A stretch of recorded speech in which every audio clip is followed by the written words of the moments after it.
최종 투표율 55.1%, 역대급 흥행 기록을 남긴 국민의힘 전당대회를 통해서 새 지도부가 탄생했습니다. 친윤계 중심으로 꾸려진 새 지도부 안에서 유독 눈에 띄는 분이 한 분 있는데요. 독특한 이력으로 관심을 받고 있는 태영호 최고위원입니다. 뉴스라이드에서 뉴스 핵심 관계자로 오늘 인터뷰하는 시간 마련했습니다. 네, 국민의힘 태영호 신임 최고위원 만나보겠습니다. 네, 위원님 안녕하세요. 예, 안녕하세요. 반갑습니다. 네, 자 전당대회 끝나고 나서 축하 인사 많이 받으셨죠? 뭐라고들 하시던가요? 예, 예, 많은 분들이 정말 응원해 주시고 그리고 축하 인사 하시면서도 하시는 분들 자체가 정말 이외의 결과에 대해서 놀랐다 이런 반응들이 제일 많습니다. 그러셨군요. 자, 그 의미에 대해서 이제 얘기를 해보기로 하고요. 일단 어제 들어온 그 속보와 관련해서 얘기를 좀 먼저 해보도록 하겠습니다. 북한에서 어제 저녁에 단거리 탄도미사일을 발사했습니다. 그리고 김정은 위원장이 신형 전술 유도무기 발사 현장을 참관했다 이렇게 전해진 상황인데 이게 어떤 의도가 있다고 보셨는지 궁금한데요. 저는 이것은 이미 예견되어 있던 수순이다 이렇게 이제 생각하는데요. 이미 북한은 수차례 한미 연합훈련과 관련한 대응을 하겠다라고 수차례 언급했기 때문에 현재 북한은 이럴 수도 저럴 수도 없는 이런 사정이기 때문에 어차피 대응할 수밖에 없는 이런 이제 차원에서 도발을 했다. 저는 이렇게 이제 보고 있습니다. 아, 그렇군요. 근데 딸 김주애도 동행한 것으로 지금 전해졌는데 후계자다 아니다 이런 전망이 또 엇갈리고 있는 상황이어서요. 예, 의원님께서는 예. 일단 딸 김주애가 이런 현장에 계속 동행하는 건 어떤 의미가 있다고 보시는지 그리고 후계자 가능성에 대해서는 어떻게 보고 계신지 궁금합니다. 지금 김주애가 너무 어리기 때문에 현 시점에서 우리가 김주애가 후계자다라고 단정 짓는 거는 너무 좀 이른 감이 있고요. 자녀를 단 이런 행사장에 데리고 다니기 때문에 후계자다 이렇게 보기는 좀 이른 것 같습니다. 북한에서는 후계자를 임명하는 그런 정식 절차가 있는데 그것이 바로 당 전원회의입니다. 이런 당회를 열고 거기에서 후계자를 공식 임명 발표할 때만이 후계자인데 아직 김주애는 10대 소녀이기 때문에 북한 노동당의 당원도 아니고 그렇기 때문에 공식 이걸 가지고 우리가 후계자 후계구도 뭐 굳히기로 들어갔다 이렇게 보는 건 너무 이른 감이 있습니다. 예, 그렇군요. 자, 그렇다면 북한의 도발이 예정된 수순이었다 이렇게 평가를 해주셨는데 앞으로 더 고강도의 도발이 있을 가능성에 대해서는 어떻게 보십니까? 북한은 이거보다 좀 더 강한 도발을 할 것이라고 저는 봅니다. 지요 이 북한이 예견했던 7차 핵실험까지도 지금 준비하고 있다는 정황이 곳곳에서 포착되고 있는데요. 예. 어차피 북한은 당 회의에서 김정은이 결정한 대로 새로운 ICBM 개발과 전술 핵무기 다종다양화의 길로 계속 마이웨이 행보를 할 것입니다. 알겠습니다. 앞으로도 최고위원으로서 이런 북한 관련 메시지를 내시는데 좀 주목해서 보도록 하겠습니다. 자, 이제 본론으로 들어가서요. 지도부 입성이 확정되던 순간 뜨거운 눈물을 흘리시던 그 장면이 굉장히 인상 깊었습니다. 예, 어떤 의미가 있는 눈물이었을까요? 사실 저 개인적으로도 전혀 예견하지 못했던 그런 이제 상황이었는데 이 제 당선 결과가 발표될 때 저는 우리 한국 사회에서 또 하나의 편견과 차별의 벽이 무너지는구나라고 생각을 하니 대단히 이제 좀 생각지도 못했던 그런 이제 감정이 막 이렇게 북받쳐 오르더라고요. 아, 그러셨군요. 편견과 차별이 또 하나 사라지는 그런 의미가 있는 것으로도 해석이 됐다 이렇게 말씀해 주셨는데 그렇다면 당원분들 같은 예. 경우는 어떤 마음으로 그 한 표를 행사하셨다고 생각하십니까? 제가 제일 처음에 이제 시작할 때는 제 연설을 이제 하면서 당원분들의 호응이 별로 뜨겁질 않았어요. 그런데 점차 연설 횟수가 잦으면서 당원분들이 저한테 와서 하시는 말씀이 우선 그 용기와 도전에 정말 찬사를 보낸다. 그러시면서 지금 우리 정치권에는 이렇게 맨 땅에 헤딩하는 그런 강한 도전 정신을 가진 정치인이 필요하다. 지난 시기에 대한민국이 이렇게 산업화도 하고 민주화도 할 때 이렇게 앞뒤를 가리지 않는 그런 도전 정신이 있었는데 지금 그런 도전 정신이 점점 사라지는 거 아니냐. 그런데 이런 도전 정신을 가진 정치인이 나왔다고 하니 한 표 주고 싶다. 이렇게 말씀하시는 분들이 수가 점점 늘어났습니다. 예. 자, 당원분들이 어떤 마음으로 이렇게 표를 행사하셨을지 이 부분까지 이제 좀 말씀을 해주셨는데, 그렇다면 이번 위원님이 최고위원에 이제 당선되신 게 북한에도 메시지를 전하는 측면이 있다, 이렇게 보십니까?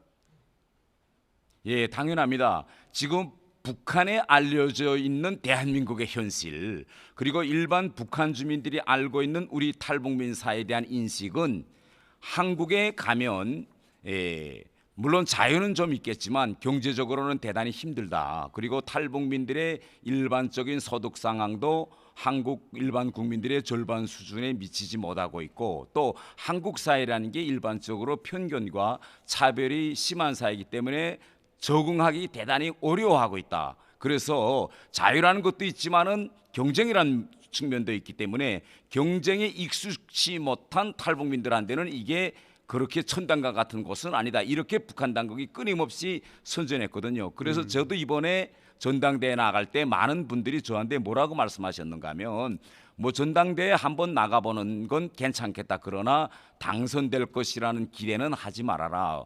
이 한국 사회라는 것이 긍정적으로 받아들이는 거하고 표를 직접 주는 거는 다른 일이다. 이렇게 많이 말씀하셨는데, 제가 이번에 당선됨으로써 북한 사회에서 한국이 생각했던 것보다는 대단히 포용적이고 열려져 있는 사회로구나. 그리고 그 사회에 가서 본인만 노력하고 열심히 산다면 앞으로 신분의 상승도 사다리도 올라갈 수 있는 이런 새로운 이미지를 보여주지 않았느냐. 저는 이렇게 생각하고 있습니다. 예.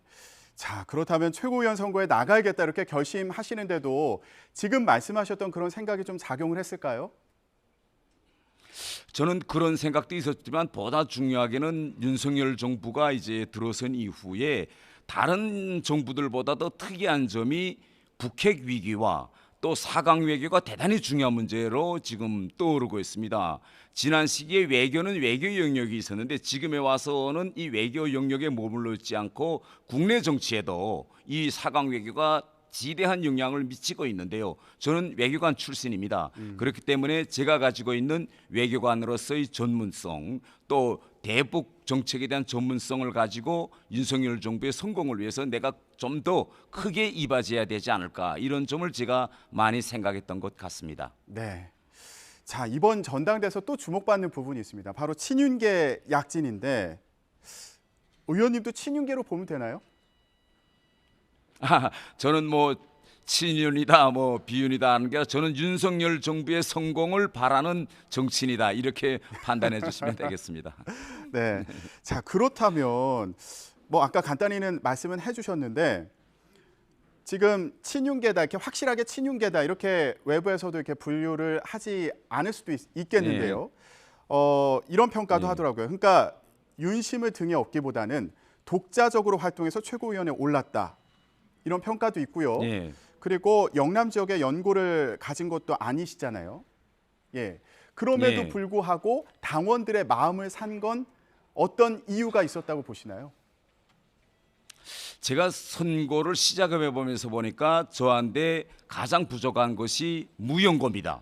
다른 무연고. 후보들은 아무리 도시를 바꿔가면서 연설을 해도 해당 도시와 해당 지역과 자기와의 연고를 다 엮어내는데 저는 아무리 머리를 굴려도 연고를 찾을 수가 없었습니다. 그래서 저는 선거 전략을 완전히 바꿔가지고 당원 동지들에게 저는 대한민국에 아무런 연고도 없는 정치인입니다. 그러나 저한테는 그 누구한테도 없는 큰 연고가 있습니다. 바로 당원 동지들입니다. 당원 동지들의 한데 제가 기댈 수 있기 때문에 이번에 과감히 나섰습니다. 이렇게 오히려 무연고를 저의 강점으로 제시했고요. 그다음에 이 전당대회 전 기간에 여론조사가 계속 나왔습니다. 그런데 항상 여론조사를 보면 제가 지지율이 대단히 미미하고 뒷전에 머물러 있었는데 특이한 점이 하나 있었습니다. 20대와 30대의 지지율이 다른 후보들과 비교도 안 될 만큼 제가 높았거든요. 그래서 이게 다른 후보들의 선거 유세와 이걸 보면 그 누구도 청년층의 마음을 파고들기 위한 이런 선거 유세가 없었습니다. 그런데 저는 청년층의 마음을 파고들기 위해서 요새 20대나 30대들이 열광하는 그런 콘텐츠, 밈 이런 걸 많이 했습니다. 뭐 가령 그러셨군요. 얘기하면 뭘 듣고 계세요의 뉴신스의 하이보이, 그다음에 요새 넷플릭스에서 유명한 드라마 더 글로리를 패러디해 가지고 태글로리 뭐 이런 거, 그다음에 동그란 맘과 같은 이런 여러 가지 콘텐츠를 했는데 이게 숏주로서 폭발적으로 이제 조회수가 들어왔습니다. 그리고 제가 댓글을 보니 젊은이들이 그래도 우리를 이해하려고 또 우리들이 하는 걸 모방하는 정치인이 다 있네 이렇게 돼 있는데, 제가 이번에 당선될 수 있었던 중요한 요인 중에 하나가 바로 그 누구도 생각하지 않았던 20대 30대의 젊은 층의 표를 제가 많이 받지 않았는가, 저는 이렇게 생각합니다. 그러셨군요. 자, 맨 땅에 헤딩하는 정신, 그리고 무연고, 또 젊은 세대의 마음을 샀던 그런 전략, 이런 것들이 주요했던 것으로 보입니다. 자, 의원님, 이번에 그 전당대회 결과를 놓고 이런 얘기를 하는 경우도 있습니다. 이거 당내에서 견제가 너무 없는 거 아니냐? 이런 우려를 하는 목소리도 있는데 의원님은 어떻게 보세요? 이번 전당대회에서 뚜껑을 열기 전까지는 결선까지 갈 거다라는 견해가 대단히 우세했습니다. 그런데 뚜껑을 열어보니 우리 당심은 정말 윤석열 정부의 성공을 바라는 것이 당원들의 정말 당심이었고, 이거는 저는 당원들의 명령이라고 저는 생각합니다. 그렇기 때문에 우리 당은 지난 기간에 탄핵과 공천 파동을 거치면서 이것이 당원들에게 많은 학습 효과가 있었다고 저는 생각합니다. 그래서 앞으로도 이 새로운 당 지도부가 이런 당원들의 이런 당심이 반영된 그런 비전과 정책적 방향으로 가야 된다, 저는 이렇게 보고 있습니다. 예. 이제 월요일 날 윤석열 대통령과 국민의힘 새 지도부 상견례가 예정이 되어 있는데, 그렇다면 그 자리에서 뭐 특별히 전하고 싶은 말씀이 있으신가요? 미리 좀 말씀해 주시죠. 저는 윤석열 대통령님의 그 용기에 대해서 격려해 드리고 싶습니다. 사실 우리가 대통령으로 당선된 다음에 보면 항상 여러 국정 과제들이 있는데, 통상 대통령님들께서는 국정 지지율을 보면서 어떤 국정 과제는 좀 속도를 늦추기도 하고, 또 지지율이 될 수 있는 국정 과제는 좀 추진을 가감 있게 하는 이런 건데, 윤석열 대통령은 이런 국정 과제에서 이렇게 지지율보다는 대통령 임기 기간에 반드시 해야 하겠다는 이런 책임감이 대단히 높은 것 같습니다. 이번 우리가 한일 관계 이 강제 동원 문제만 보더라도 사실 이거는 지지율에는 별로 도움이 안 되거든요. 그렇지만 대통령께서 이번 임기 기간에 이 문제를 꼭 해결해서 다음 행정부에는 이러한 부담을 주지 않겠다, 이런 책임감을 가지고 이번에 임하는 걸 보면서 앞으로 대통령님께서 남은 임기 기간에도 정말 이런 책임감을 가지고 대통령으로서 반드시 해야 할 일은 꼭 하는 이런 책임성 있는 대통령의 모습을 계속 보여주었으면 합니다. 네. 자, 이제 당내에서는 전당대회 기간에 있었던 갈등을 수습하고 또 화합을 이뤄내는 것도 중요한 과제일 텐데, 그러다 보니까 인선에 대한 관심도 높은 상황입니다. 김기현 대표 같은 경우는 연포탕을 외쳤는데 과연 연포탕이 인선에도 적용될 것인가, 이런 관심이 있습니다. 일단 사무총장으로는 친윤계 핵심이죠. 이철규 의원 그리고 정점식 의원 등이 거론되고 있는데, 요거 전망은 어떻게 하시는지, 그리고 비윤계 인사들이 주요 당직에 인선될 가능성도 있다고 보시는지 어떻게 전망하십니까?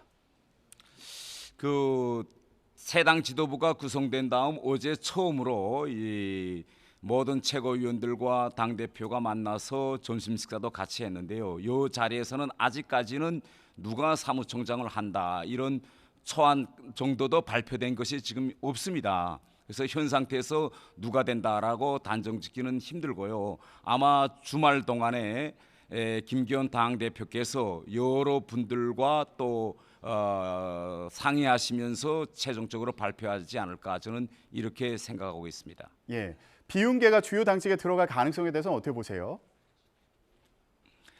저는 새 지도부가 비윤이냐 친윤이냐 뭐 이걸 기준점으로 하면은 저는 안 된다고 보고요. 이번 전당대회 결과는 결선까지 가지 않고 52% 이상이라는 압도적인 믿음을 주었습니다. 새 당 대표에게. 그렇기 때문에 새로운 당 지도부는 이런 윤석열 정부의 성공을 바라는 이런 당원들의 기조에 맞게 당내 인사들도 인선해야 된다. 저는 이렇게 생각합니다. 알겠습니다. 조만간 인선 결과가 나올 테니까요. 지켜보도록 하겠습니다. 자, 지금까지 국민의힘 태영호 신임 최고위원과 함께 얘기 나눴습니다. 위원님, 앞으로 활동도 기대하겠습니다. 오늘 말씀 고맙습니다. 예, 감사합니다.